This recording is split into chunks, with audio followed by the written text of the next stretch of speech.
We want to go out now to one of the hardest hit areas tonight, and that is the Wellington community. Our Shane Wright is out there this evening taking a look at some of that damage. Shane? Hey, Felicia. Yeah, the end of what definitely was a long day for the residents here in Wellington. We're at the Preserve community near the Brinks Forest community here out in western Palm Beach County. And this looks like the path that a tornado took through this area. This tree right here has just been knocked over. And we're not talking about a small tree. A lot of trees in this area, very, very big and very, very heavy. So you could just think about the wind force it would have taken to knock this tree over. As we go across the street here in the front yard of this home, it looks like somebody just came through with a giant axe and just cut this tree in this front yard in half. And that's not the only tree. Multiple trees in this neighborhood and on this street just snapped in half like twigs. And if you want to see the real force of what this tornado did, you had to come to the front yard and the driveway of this particular home. And we have no idea. We've been trying to rack our brains, my photographer and I, Richard, of how this car got smashed up against this house. There's no pathway that you can see of how it got here, but it's definitely pushed on its side onto the side of this house. You can't even see the front door of this home because of all the trees that have been snapped over and thrown in front of this house. We did see the homeowner come by and get a few things out. We are hoping that everybody is safe. That I know Todd mentioned earlier, but we did confirm that they did put some orange X's on these homes, about 5 or 6 of them in a row, just for first responders and emergency officials to know that this house has been cleared and there's no one inside for them to be rescued. So these people on this street have a long road to recover. And you got to think, as we've been talking about this evening, they didn't wake up today thinking they're going to have to deal with tornadoes. Everybody was getting ready for Milton, maybe putting up some shutters. We did see some hurricane shutters, but they were not expecting to go through this. Spoke to one teen here who was helping people move some debris from the road, and he watched the tornado come through this area with his father and then finally came out and helped some of his neighbors. So these people have a lot to look forward to the next couple of days of putting this back together. Hopefully the final word we get from this neighborhood for the Preserve is that nobody was hurt. So we'll send it back to you for now. Shane, I'm sure that they are just in shock right now. As you said, nobody was expecting this outbreak of tornadoes today. What else did they tell you? Is there any indication anybody in that neighborhood in the Preserve was hurt? No indication of that. There's not a lot of people out. We did see some neighbors driving by, taking pictures and just looking in awe. As soon as they see this car, their mouths just open and they drop because everybody's wondering how it got to this state, and the force of those winds again threw it up against this house. But no, not any word right now of any injuries. But you've got to really hope that everybody that was inside was able to make it out safely and get away from some of this debris that was covering their driveway and onto the street as well. Yeah, that is, haven't seen anything like that before. All right, Shane Wright reporting live for us tonight in Wellington. Thank you. Palm Beach County Sheriff Rick Bradshaw is, I believe, joining us now on the phone. Sheriff, are you there? Yeah, I am. I finally, right. Was able to take a breath and get to you. All right, thank you. Well, let's talk about what your personnel are doing, what they've been doing, and what they're doing tonight. Just give an assessment of where this stands for the Sheriff's Office.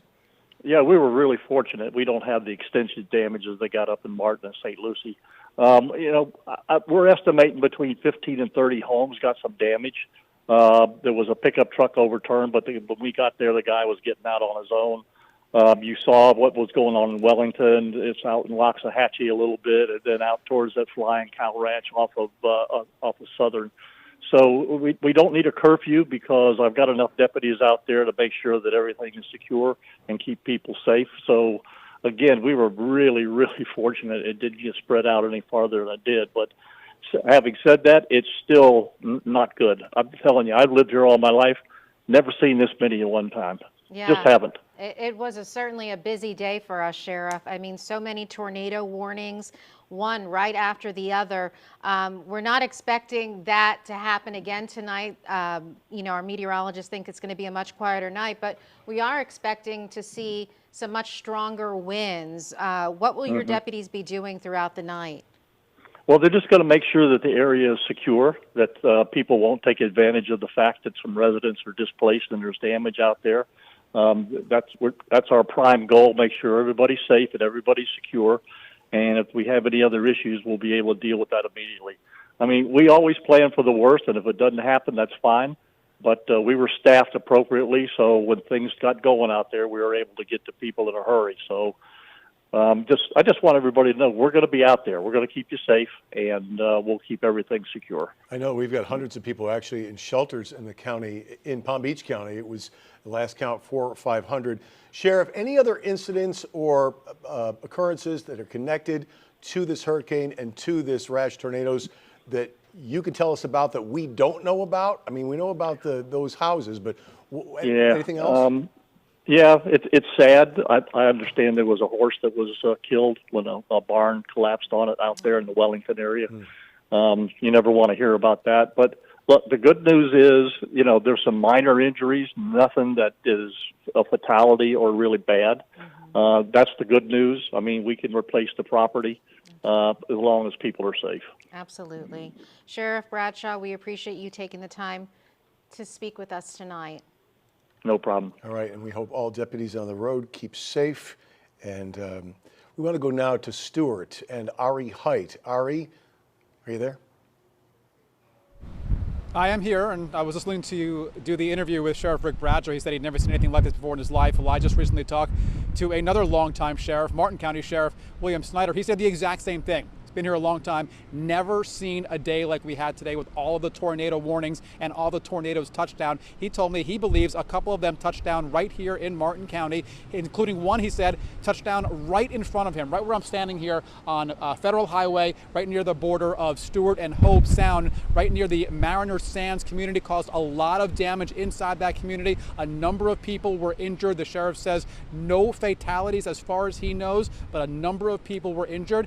And he says there's a lot of power lines down across the county. A lot of work needs to be done to clean up a lot of the debris around the county. And for that reason, he decided tonight to do something that he has only done, as far as he can remember, one time since he's been sheriff, and that is institute a curfew in Martin County. It began at 9 p.m. It runs until 6 o'clock tomorrow morning. Again, he just wants everybody off the road. He wants his deputies, he wants the power line workers to be able to get out, be able to do their job without anybody getting in their way, without having to worry about crowds around, and a little bit like what Sheriff Bradshaw referred to as far as people coming in, taking advantage of those who are right now displaced from their homes. He doesn't want to have to deal with any of that stuff. So again, he's got that curfew going right now. It runs until 6 o'clock tomorrow morning. And I asked him if he thought he might need to have it again tomorrow. He said he certainly hopes he won't, but kind of all depends on how much damage they can see during the light of day and how they go about cleaning up all of that damage. He says he doesn't want to have to do the curfew again tomorrow night, but if he has to, that is exactly what he's going to do. In Martin County, Ari Height, WPBF 25 News. Ari, we want to take advantage of the fact that you're standing out there in Stuart right now because we hear the winds whipping up. We see your shirt moving. So tell us about what you're experiencing weather-wise. Well, it's interesting because I want to say maybe, I don't know, 35, 40 minutes ago, there wasn't a whole lot at all. But over the last 35, 40 minutes, and in perfect timing, we got a nice little gust going here. It's really starting to pick up. I was hearing Chris talk about those wind gusts that you could see. I heard him mention Tequesta and Jupiter. Well, I can promise you, in Stuart, we are here seeing those gusts as well. We are feeling those gusts as well. I don't know exactly how strong the gusts have been, but a couple of times they've kind of knocked me over a little bit. My photographer, Hannah's kind of sort of had to grip her camera a little tighter to make sure the camera doesn't go flying. It is starting to gust a lot more out here. Right. Well, please be safe, you and Hannah. We certainly want you guys to be safe tonight. All right, let's go now. Let's switch gears and head to Yanni Caracas. I believe he is live in the acreage right now. Yanni, you got your jacket on. Are you seeing any rain? It's dry here in Acreage, but it is really windy. And after the tornado activity earlier this evening, there's a lot of things going on the ground, including, if you can see behind me, a car that is being only held up by a tree behind me. I am just off North Lake by the new Avenir neighborhood by Ibis in the Acreage area. And earlier this evening, let's show you some more of the damage if we can go that way. Here I'm on Coconut Ave, just off North Lake. And I spoke to some neighbors here earlier who told me this thing ripped through about a couple hours ago. And they said the common refrain we've been hearing all night, it sounded like a freight train was coming. And they said a huge oak tree was uprooted. The only thing that saved it was a zip line, and one of their neighbors' roofs partially came off. And as we speak now, so much debris and damage here. There's a stop sign right about 20 yards from me that is hanging on by a thread that could be picked up, and really a whole lot of power lines have come down. We just saw FP&L come by. The police were here earlier. They want to make sure no one is in this area with all the downed power lines. And I have to say, I was in Port St. Lucie earlier. We were in Port Salerno earlier. I was by Shane Wright, and seeing the amount of cars just on their side tonight, it's almost like you're at Disney World or Universal. It just looks surreal. So here we are in Acreage, very windy, no rain, but it certainly will be picking up some debris as the conditions continue to worsen. It speaks to the power of these tornadoes. Again, that car we saw that was up against the house where Shane is in the preserve, that is the spin of a tornado, picking the car up and shoving it on its side towards the house. Yeah, shove is the key word there. Yanni, are you seeing anybody out there where you are tonight? Just some neighbors walking through, taking pictures, but it's pretty quiet here on Coconut and even up towards North Lake. Got to remember that Avenir neighborhood, I think, was built in the last year or two, and the entrance to that neighborhood has been shut off by the police, and there's not a whole lot of vegetation, a lot of open space out here, so you can imagine things can fly through unobstructed once the winds are really howling. Yanni Caracas live for us tonight. Thank you. Our Steve King is also live for us tonight. He is in Vero Beach in our live tracker this evening. Steve? Felicia, we're here at a shopping center on US 1 just north of Oslo Road, looking at a car that was thrown by a tornado at some point today. We were just hearing Todd speak about how much the tornado power is shown whenever one of these cars is just on its side. It's unclear exactly where in the shopping center this car was before it was thrown. You can see it's surrounded by trees right now. Unclear exactly what happened there. We haven't heard of any injuries happening in this shopping center, but nearby in Fort Pierce at the Spanish Lakes community, we're heard of people who died because of multiple tornadoes that touched down there. I wanted to show you some more here in the shopping center as we drive through. Now, with some of these businesses, it did seem that the hurricane shutters did their jobs.